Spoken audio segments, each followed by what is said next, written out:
Hey Waffle Gang, I do hope you're well. My name is Mark and today we're checking out some more Reddit stories, and if you do love a Reddit story, why not consider hitting that like, subscribe, maybe that notification bell too, and let's crack on with today's first story. Much love guys. Now, quick warning before we do get into today's first story. There is a warning on it of animal abandonment, so if you do want to skip the story, please feel free to do so. Timestamps are always down in the description and along the timeline below. Thank you. This one's from The Name Game, who says, me, 31 female, with my terribly overbearing neighbor, 40-odd female, of 2 months, won't stop calling in asking for favors. I moved into a new house 2 months ago. I have 3 young kids. This is important later. At first, my neighbor was very nice and popped in once in a while to see how we're settling in. This was fine. Now her and her daughter, 23, are calling in 2 to 3 times a day, asking to borrow something from me or to do them a favor. It is never anything huge, but it is really annoying. I've tried not answering the door, but they walk around the house peering into windows until they get the aforementioned children's attention, and they will ask the kids to answer the door. I've told them that I am very busy and don't have time. Nothing changed. I've tried to be nice but firm, but I am really quiet and non-confrontational. As I am in this house for at least the next 2 years, I don't want to fight with them. The last straw was today when the mother asked me to mind their dog for today, tonight, and all day tomorrow so she could go out to a party. I said no. I have 2 cats and they dislike dogs greatly. She came back twice more. I stuck by my guns and refused. She tied the dog on my gate and went to a party. What the hell, Reddit? Help. How do I nicely make her go away? Edit. Thank you all for answering. I really didn't expect so many responses. You guys are great. I kept the dog inside last night because it wasn't her fault and I felt guilty leaving it out. The dog didn't settle at all. I finally got to sleep at 5:30 this morning, so I'm just exhausted. Had enough and I'm going to have it out with her today. I've decided to tell her that her damn dog kept me up all night and the next time that she pulls that stunt, she won't see the dog again. I will call the ISPCA. She doesn't need to know that. And I'm going to tell her that I've had enough of her and that she isn't welcome anymore. If she knocks on my door again, I'm calling the police. I will update on the reaction and whether it works or not. On a side note, I'm bloody terrified. Thanks again to everyone. Has absolutely unhinged behavior all the way through. I mean, peering through the windows. That's some horror movie level shit. And I think it's just one of those cases where the neighbor knows that you're a nice person, you want to be nice, and is going to exploit it to her advantage every single time. But the dog abandonment is where it goes from this unhinged annoyingness to, getting the authorities involved if you can, and calling the ISPCA, which I'm assuming is like an animal welfare people. We have RSPCA in the UK. And I think, like OP said towards the end there, absolutely being firm with her and saying you want nothing to do with her anymore, because she's not going to respect a polite no when she's already ignored loads of them already. And now you're just being completely reasonable by laying down your boundaries to her and telling her to basically piss off. Spring Plum says to the OP, you will not be able to nicely make her go away. If nice was a word in her lexicon, she wouldn't do shit like you posted. Take photos of her peering in your windows. Next time she walks around your property off sidewalk, call the police for trespassing. She's exhibiting stalker-like behaviors. OP says I'm going to tell her not to call in anymore as I'm very busy and she has too much with her requests, but in smaller words. She is not smart, man. Thank you. I need to grow a pair. Commenter says, not sure how to make her go away, but in terms of being left with the dog, you should take it to a kennel or a dog sitter and leave her with the bill. It is not okay to leave a pet with someone else when they explicitly said no 3 times, especially when they have legit reasons, as you do. OP says thank you. I just texted her and said that I was putting the dog outside for the night. She said no, she can sleep in your bed. What? I'd have to charge says, you text her back and tell her no. You don't want a dog in your bed or in your house. If she wants it to sleep in a bed, she should not have went anywhere and left it with someone who said they couldn't take care of it. The dog will be outside when she gets back. You can let the dog stay inside if it has behaved and you feel bad for it, but get up early and tie it outside so she thinks it stayed out all night. I know you don't want to be rude, but stop being her doormat. Tell the kids they're not allowed to open the door for anyone, and there will be punishment if they do. If she asks to borrow things, make a notebook and have her sign for what she borrows. More than one unreturned item means, sorry, you still have not returned this thing and I need it. I can't let you have anything else until I get this back. She wants to borrow a few eggs? Ask for a cup of sugar. Put up curtains she can't see through, or write notes and take them in the windows. Please don't peek through my windows. I didn't answer the door because I'm busy. Try back in an hour. If she won't stop calling, answer the phone and give it to the youngest, most unable to speak child and tell them to talk about whatever they're excited about. My nephew can rattle on about Hot Wheels cars all day. She asks you for help? Sure, I can get to that in about 2 weeks. She just comes over to chat and be nosy. Rope her into whatever task you're working on. Sure, I can talk, but I need to get these clothes folded. Would you mind doing those towels for me while we talk? Or hand her a towel and a wet dish to dry? Opie said, I texted her back and said she is outside. If you're not home by 10 AM, I'll be leaving her outside your house as I have plans and will not be back home. Have the kids warned not to open the door. I tried the cleaning plan before. I saw her walk up my driveway, so I started vacuuming. She knocked, I ignored it. She walked around the house and got in the back door. I forgot to lock it, and she stood in the kitchen for 40 minutes as I hoovered the already clean house. When I finished, she was still there, and it was time for me to collect the kids from school. I got my kids and she asked for a ride to the shop. I said no, it's in the opposite direction of the school, and she got angry. I should point out it's a 10-minute walk to the shop. I left her fuming on my doorstep, where I found her when I came back 30 minutes later. This is the level of crazy we are dealing with. Commenter replied saying that is creepy. Police time. Also stop being so sweet, you don't owe her anything. Use the suggestions previous posters have given. Someone says when told to call animal control, Opie says, I'm in Ireland. They work from 10 AM to 1 PM. It's almost 7 PM here. Looks like I'm stuck with this bloody thing for the night. Genua says, remember that this isn't the dog's fault. Make sure it has water and shelter at least. Opie says the dog was taken care of last night. She was inside all night, despite my threatening to leave her out. See, I told you I'm a wuss. So OP does come in with an update and says the original thread is here, but basically, long story short, I have an awful neighbor who won't take no for an answer and ended up leaving her dog with me despite being told I wouldn't take it. First of all, thank you everyone who answered. I hadn't expected such a response. You guys are brill. I can't thank you enough for the suggestions and advice. The dog kept us awake all night, no matter what I tried, and would not sleep or even shut up. I finally got to sleep at 5:30 that morning, so when the neighbor, I'm calling her Mary, rocked in yesterday afternoon to ask for some milk, I was fit to kill. I'd left the dog tied to her gate at 10 AM and sent her a text saying the same. She didn't reply or mention it when she knocked at the door. I'd locked the front door and warned the kids not to open it. When I opened it, she tried to walk in by me. I didn't say anything but didn't let her in. Mary said, how was the dog for you? Isn't she a pet? I told her that no, the dog was not a pet. It had been a nightmare, that we had gotten no sleep. She replied that if I'd just let the dog sleep in my bed under the covers, it would have been fine, and the next time I should let her into my bed. I kinda saw red at that point. I didn't let my kids sleep in my bed, mind the damn dog. I told her there would be no next time, and that if she ever left her dog tied to my gate again, the dog would disappear. She stood silently with her mouth open. I went on to tell her that I was not the type of person to ask for favors from people I didn't know, and I don't expect it to be done to me. I finished by telling her that while I hope we can continue to get on, she was not welcome in my house uninvited or asked me to do something for her. She stormed off. That was yesterday, and I haven't seen her since, but the day is young. Someone said to OP on the back of this, well done you. Just wondering, what did you tell your kids regarding why they shouldn't let her in? There's definitely a lesson to be learned in this experience. OP said, I told them we had a new house rule and only parents could answer the door, no matter who it was.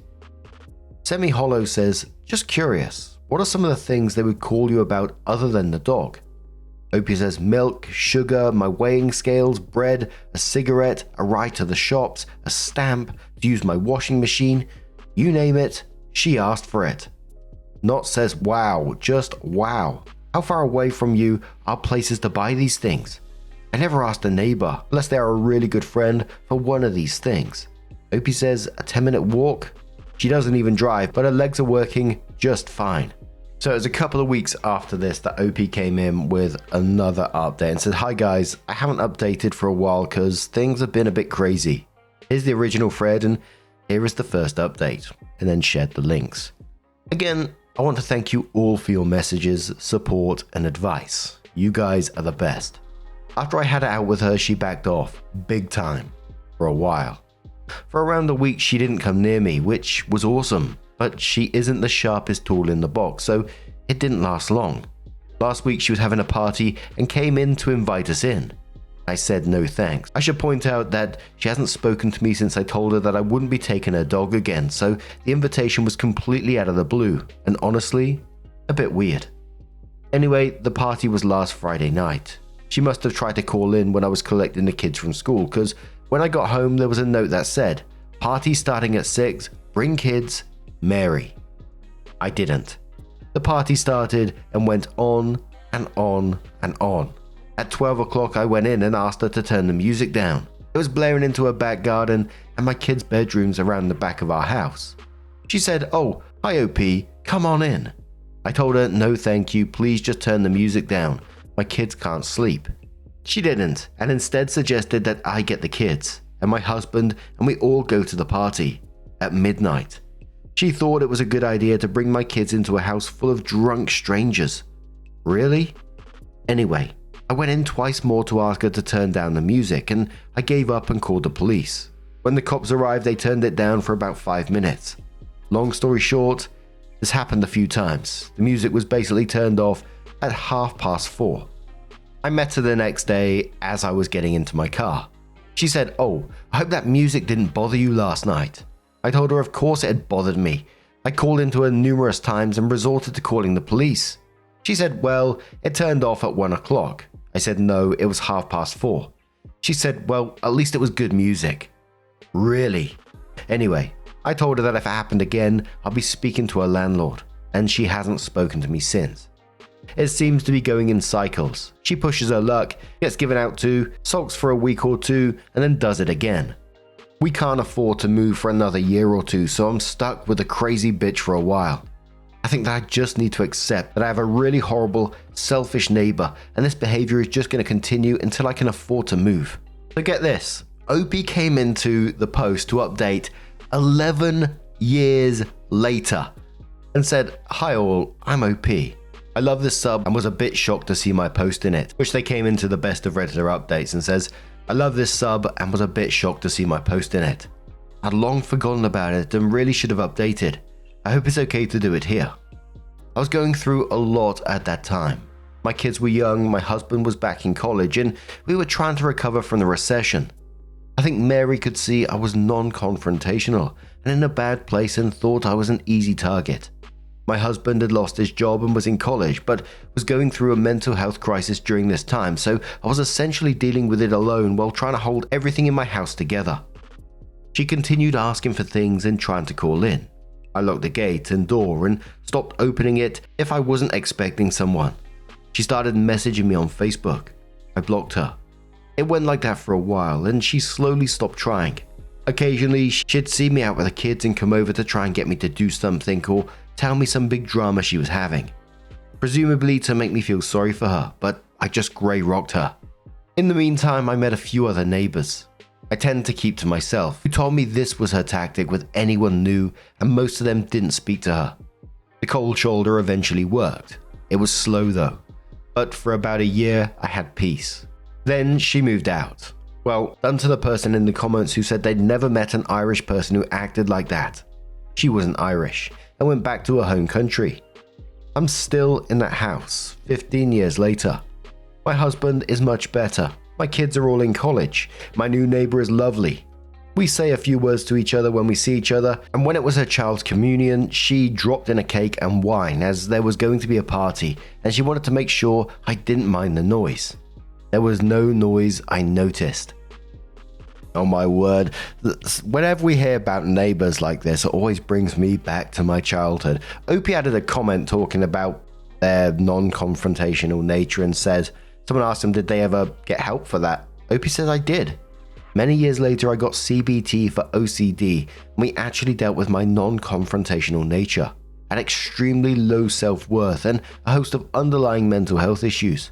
So you'll be happy to know I've since grown a shiny backbone. Thanks so much for your kind words. And it's so nice to hear that for OP, that they did grow their backbone in the end, because I always find it particularly brutal in stories like this when people say, oh, you need to grow a backbone, etc. I know it's the case and that should happen for everyone, but as OP mentioned, they had some other mental health stuff going on at the time, and some people just find it difficult, and other people were grown up avoiding conflict or were taught to be nice, meaning never say no, and having to push back is genuinely terrifying. But for OP in this, who's pushed back years of conditioning that says confrontation makes you sort of the bad person, that's some real strength right there, so good on OP in my opinion. All I could think of whilst reading this, and our neighbor wasn't quite as bad, it's still bloody grim. It's the one that walked into our house because we used to have like an open door policy when we was younger. I think the majority of us would still knock on the door before we walked in, you just hey, I'm here kind of thing. Like during summer, everyone sort of left their doors open and people would wander in and out of people's houses. But this one particular neighbor, the one who came and sat on our sofa and basically picking her toenails at one point. Yeah, I know, it's absolutely fucking grim. Someone reminded me of this and I haven't had the opportunity to talk about it. And it's only a couple of seconds, but she had this thing about going into people's houses, even when they weren't there sometimes.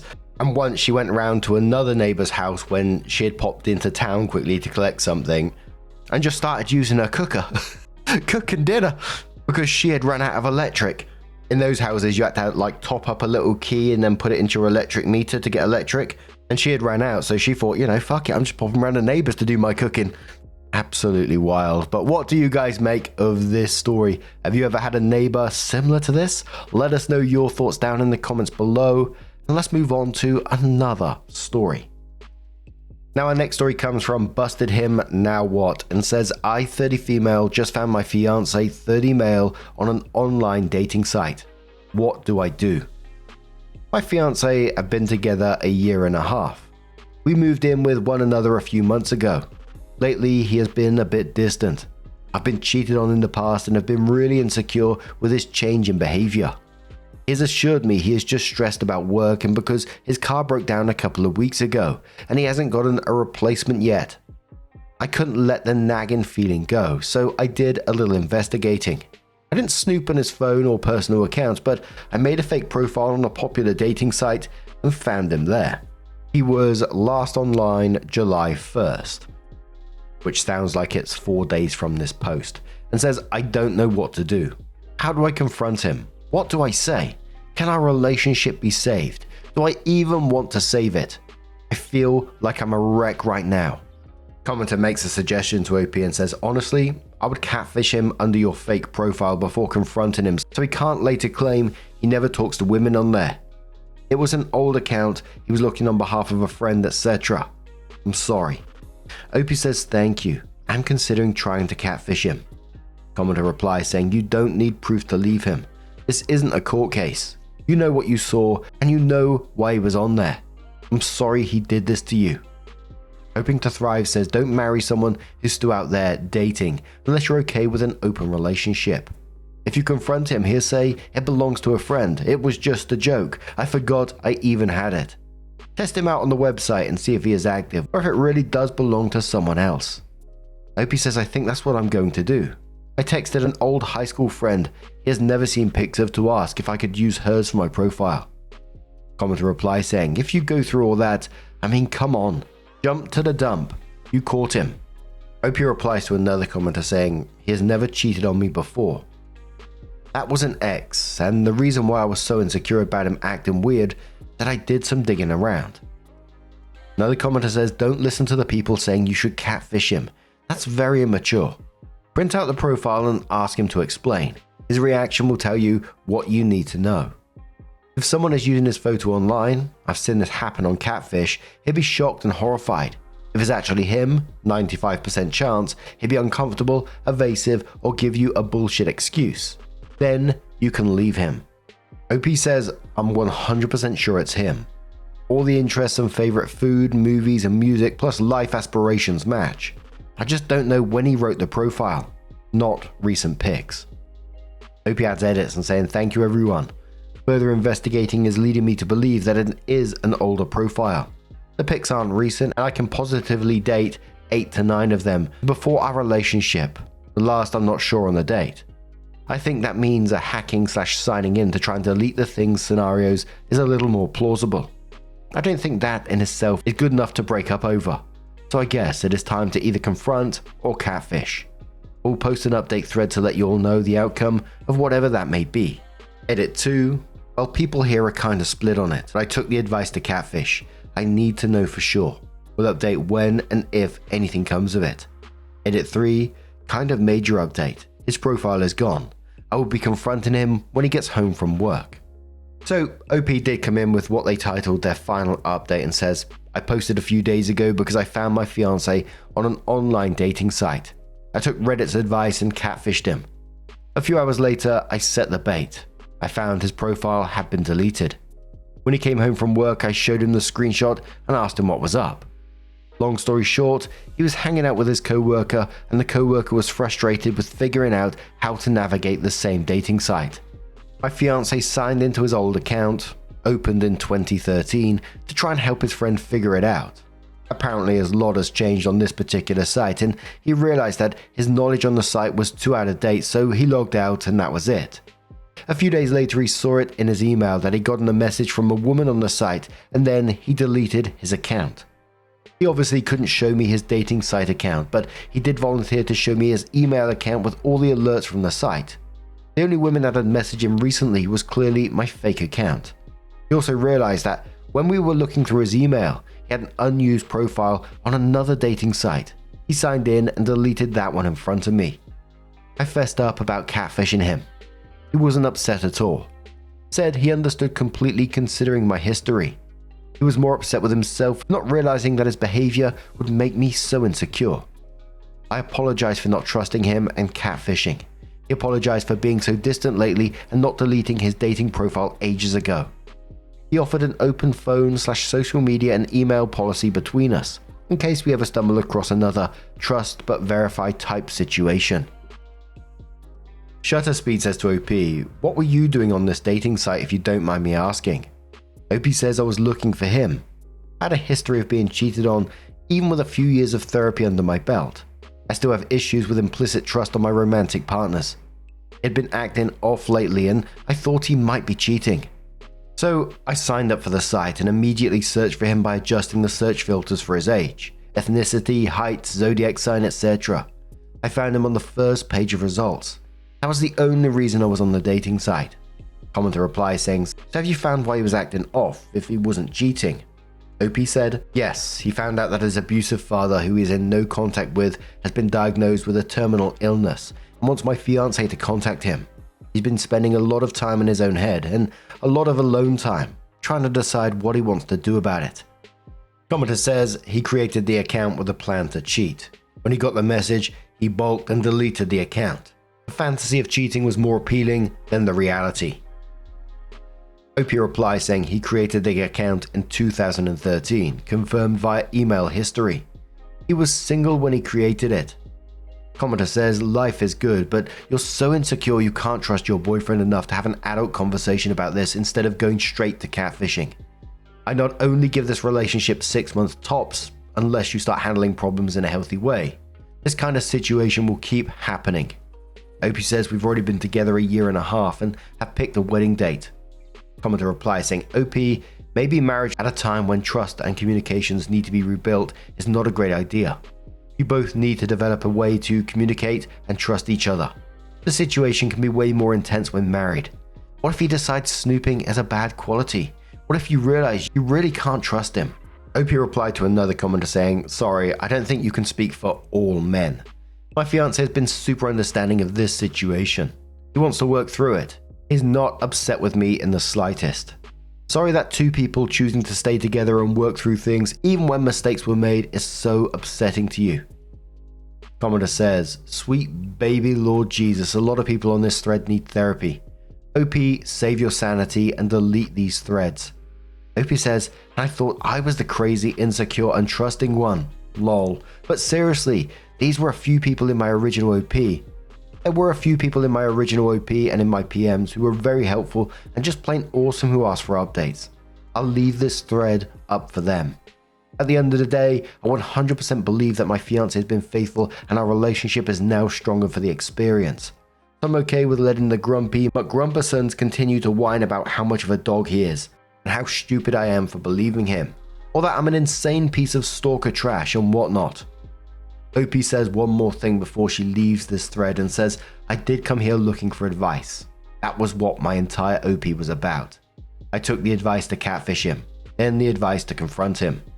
After following that advice, the fact that he did not fall for the catfishing, that he deleted the account on his own accord, listening to his explanation, hearing the sincerity in his voice, recognizing his attempts to make sure no misunderstanding like this happens again, seeing the hurt in his eyes because he recognized how upset I had been, his willingness to be open with his phone and email going forward, and a host of other things. I do not believe he was cheating on me. It is as simple as that. I believe him. I think you are projecting a lot here, especially with that comment about getting pregnant. And there was comments all over the place on this one. Some people saying this doesn't feel like completely resolved. Other people saying marriage isn't a great idea. Some people saying good on them. They both were going through some incredibly human things and managed to work through it. But what is your take on this matter? What do you think? Let us know your thoughts down in the comments below. Now, just a huge thank you for being here today, getting involved in the stories, your love, your support, your time. It always means the absolute world to me. So thank you so much. And hopefully I'll see you in the next one. Take care and much love.